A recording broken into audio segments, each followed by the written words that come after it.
Hi there. Welcome to the Retirement Point podcast, where we talk to seniors about their lives, share their stories, and their journey to retirement.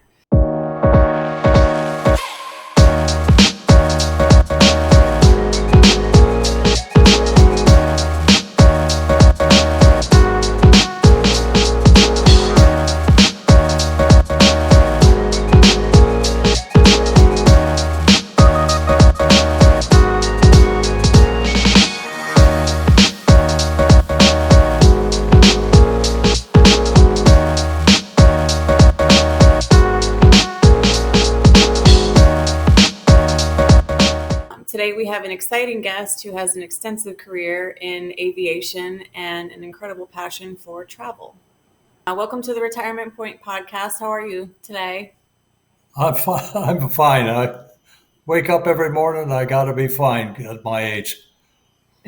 Well, I'm very glad that you're joining us today, and I'm very excited to be able to share your story. So let's get into it. Tell me a little bit about your childhood. Where did you grow up?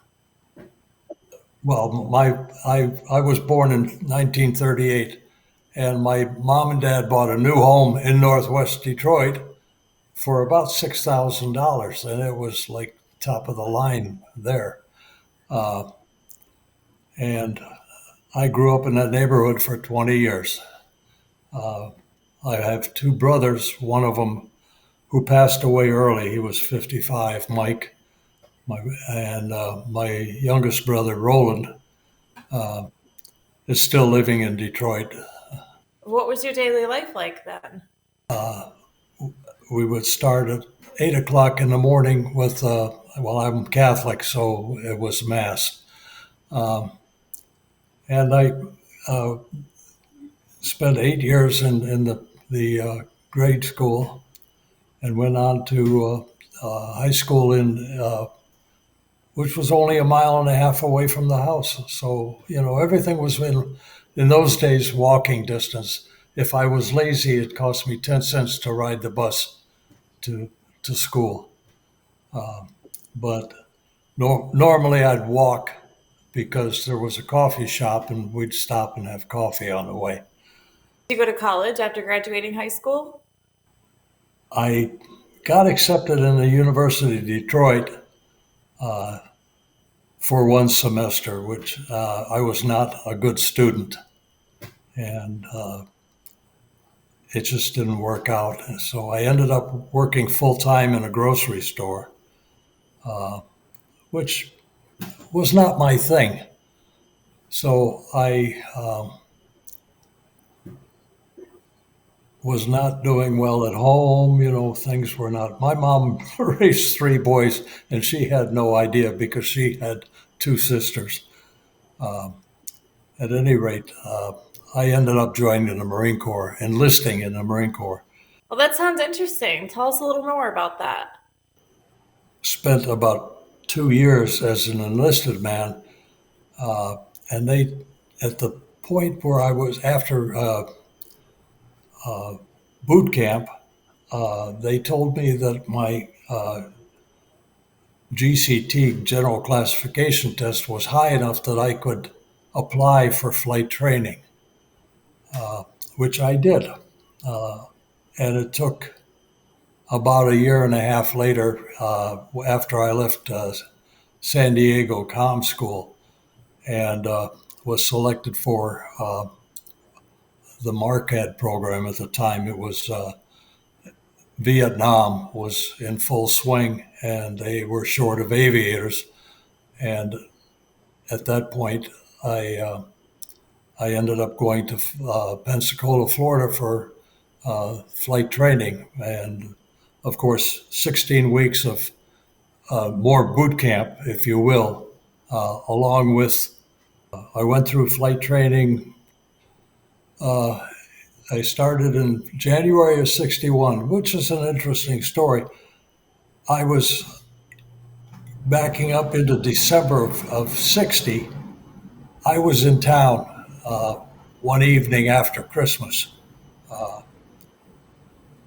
and I got home and they said, "Where have you been?"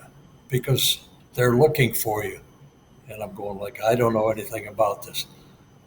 I went up to the communications center and they showed me a letter from headquarters Marine Corps that said, you have been selected to the MARCAD program. I thought they were kidding me because they knew I had applied for it. At any rate, uh, I ended up going through flight training January of 61, and I got my wings and commission as a second lieutenant in November of 62. Did you know you wanted to fly jets? At that time, all my classmates, my pre-flight classmates, ended up going to helicopters, and the 2 month separation uh, gave me the opportunity, and they were not looking for helicopter pilots, gave me the opportunity to go to advanced flight training in jets. So I ended up in Texas going through the jet program. And as I say, in November, I got my wings and commissioned a second lieutenant. Where was your first assignment? I ended up being assigned to Cherry Point here in North Carolina, and assigned to Marine Fighter Squadron All Weather 115, which is still in existence today, and it's got quite a history going back to World War II and up through today. It has been it transitioned into Vietnam about 6 or 7 times over the Vietnam period. Uh, so it had a lot of history. Unfortunately, by the time I got to Vietnam, I was not assigned to a flight squadron. I got some other additional duties to perform. So tell me why you chose the Marine Corps over some of the other branches. Oh, well, I don't know. To this day, I still wonder what made me choose the Marine Corps. I knew I didn't want to go in the Army. I mean, that I knew for sure. The Navy was questionable, uh, but at any rate, I don't know. It was the Marine Corps all the way. And so I enlisted, and of course, much to the chagrin of my mom. Uh, Oh, I'm sure. she was not happy, to say the least. Uh, at any rate, after I got my wings and got to Cherry Point, uh, my brother Mike, who was 3 years younger than I was, decided he wanted to try and go to flight training. So he enlisted in the Marine Corps. Unfortunately, he was colorblind and never thought about it. But at that time, colorblindness was disqualifying in the flight program. So he ended up spending, well, let's see, he went through electronics school, was assigned, I'm trying to remember, we weren't together, but I guess he went to Okinawa, and he joined a transport squadron. It was repaired the electronics on the airplanes, and we did get together one time. And because the squadron flew into Vietnam into to our location, he came in on the airplane, and we got to spend a day and a half together before he had to fly back to Okinawa. Um, I lost him I'm sorry. when he was 55 years old.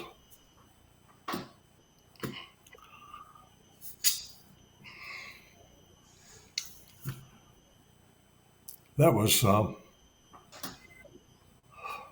That was a long time ago. It was 19. He was born. He was born in 41. So it was 96 or 97 that we lost him. So it's been a good time, and I still miss them. Uh, we kind of thought alike, uh, and so at any rate, we didn't get to see a whole lot during our military career, and after I came home from Vietnam, which was in '68, I I started looking for a job. Ended up I was selected by Burroughs Business Machines to be an instructor in their computer department, teaching other people how to repair computers, and that required an elect. I'm sorry. That required an, uh, an extensive mathematics background. Well, when I went uh, to apply for the job, they gave me a 40 question test, and I 4 the test because it was all math. Little did they know that their test was the same one that you took to apply for an airline job as a pilot. So immediately they thought, we've got somebody here. And they hired me on the spot, and I had to go through the program before I started teaching. About 2 months into the program, General Electric Company called me to interview for a flying job. At that time, they had 6 airplanes, four and four. No, they had 8 airplanes. Uh,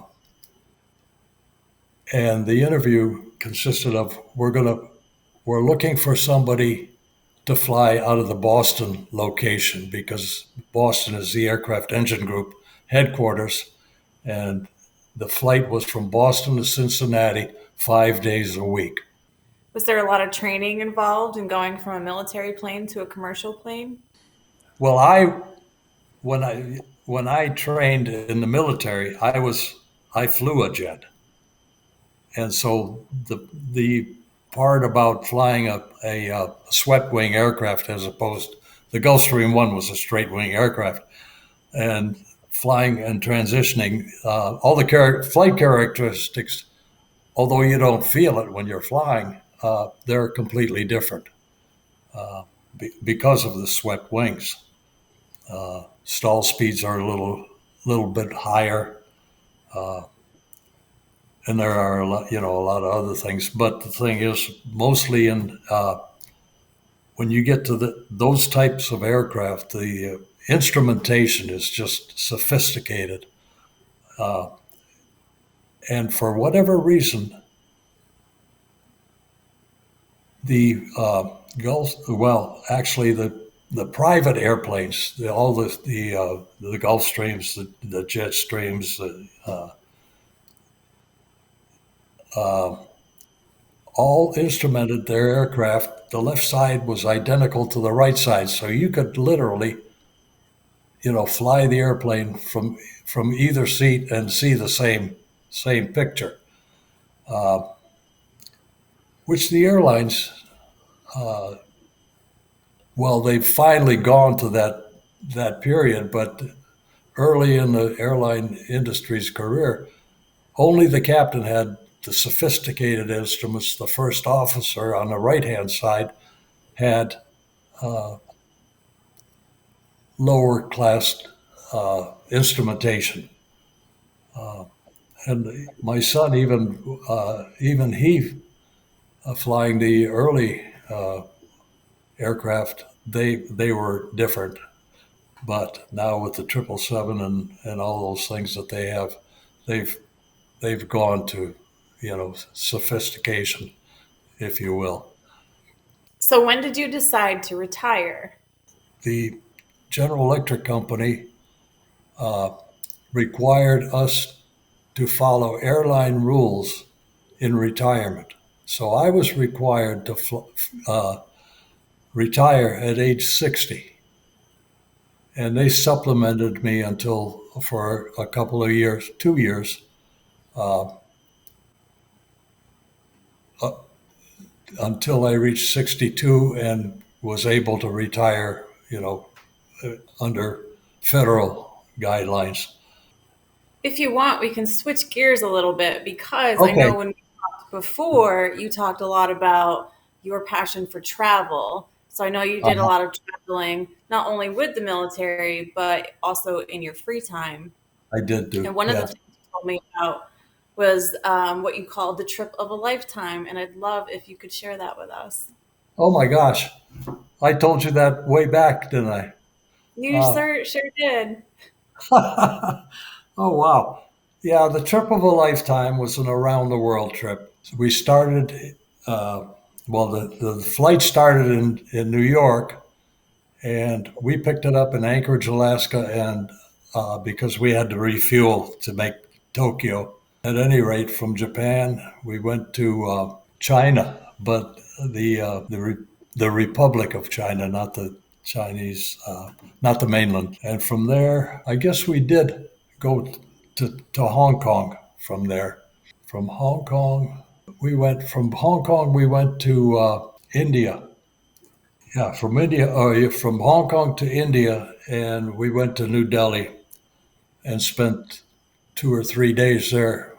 While we were there, we got to Agra and saw the Taj Mahal, and then from there into Saudi Arabia.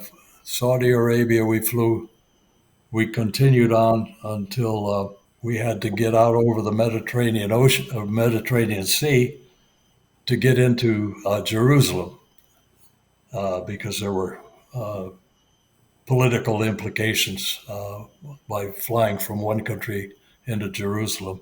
We ended up there and we had a tour. Well, we were there for 4 days and we ended up having our own driver. While we were there 2 days, he was assigned to us and he said, "What do you want to do?" And we said, "We want to see as much of Israel as we can see in the allotted time." And we started out, it was a little over 2 days, but we started out in Jerusalem, ended up going and following the path of Jesus Christ north along the Mediterranean and then into his birthplace, or not his birthplace, his home, where Joseph was a carpenter. And from there, we went to the Masada, which is just overlooking the Black Sea. Now, this was all done driving, and so it was, it was not a short trip. Saw the Wailing Wall with all the notes that people posted in the wall, and walked some of the trail that he carried the cross on. That's quite the trip. What else did you do once you reached the retirement point? I just did fun things. Played a lot of golf, although I never broke. I think I broke 100 one time. Other than that, it was just to get on a golf course and beat the ball around the course. My wife and I, Faith, we purchased a camper, a 35-foot trailer, and we toured to Florida for 16 years, from right after Christmas until the end of March or middle of April, depending on what we were going to do. And we were going to travel all over the United States too. Well, the one trip to the United States was a trip to Alaska, and we we actually paid a company to that took people around, and you toured Alaska and saw all the sights, and they provide all the entertainment and everything. And let's see. So we took part in that. It took us about 6 weeks. yeah, about 6 or 7 weeks that we traveled. We put 13,000 miles on the camper and the truck uh, during the tour. Can you give us one piece of advice to anyone younger who's listening? I've seen a lot of the world, and I wish people would, try to make a big effort to get out and see it because there are so many things that are different, and you just have to roll with the punches. Oh, I love that so much. I Well, think thank you that's so much for joining us, Mr. Case, and we really yeah. appreciate it. Oh yeah. Well, it was fun. I didn't think I could talk as long as I did. So You did. oh, We covered a lot. oh well, I'm glad. I'm glad. I just hope it turns out Thank you okay. so much.